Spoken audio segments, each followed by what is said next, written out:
M0FXB, welcome back to my dog walks with Mazzy. Having great fun out here. It's cold, but we've got our woolly hat on, got our cap. Mazzy's happy. As long as there's a stick or a ball, she's happy. So I know we've said this before about real radio. So you get the nasty people that will come on, they can't wait to tell someone is using an app, or a hotspot. That's not real radio, blah, blah, blah. Okay, so my discussion is a positive discussion.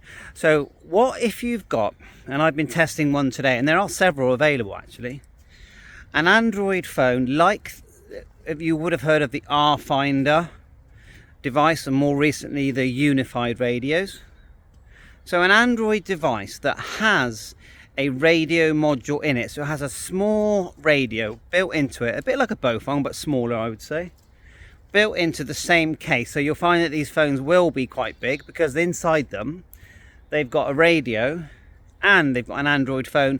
And with some of the recent stuff that's come out, like the Ulefone 26 Ultra, for example, you've got Android 13. Generally they're older Androids. I mean, the biggest bargain out there really, if you want analog radio and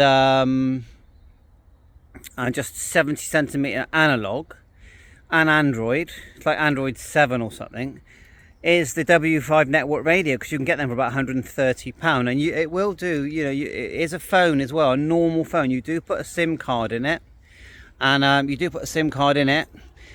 make phone calls, but then you can go on Echolink, Zello, you can go on YouTube, that kind of thing.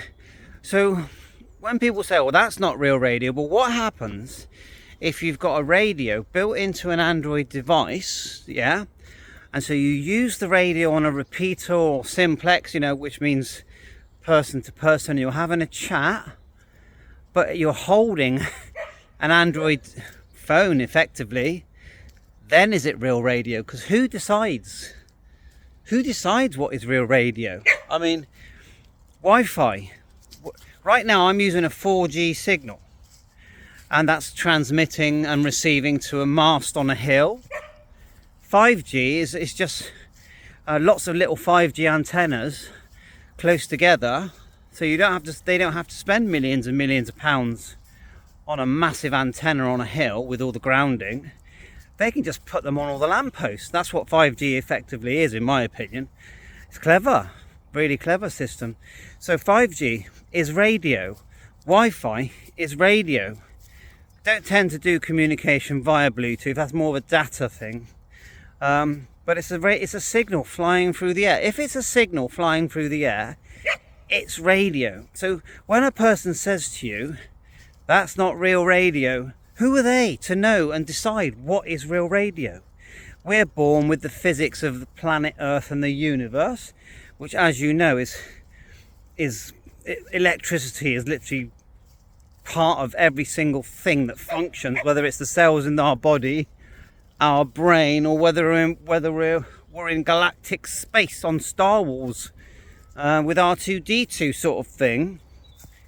So no one is to decide what real radio is. What is real is having friendly communication. If you have a technical interest in gadgets, whether it's a walkie-talkie from the CB days, or one of these cheap kids walkie-talkies that we used to get when I was a kid, and even now you get as a kid, or a baby monitor, it doesn't matter.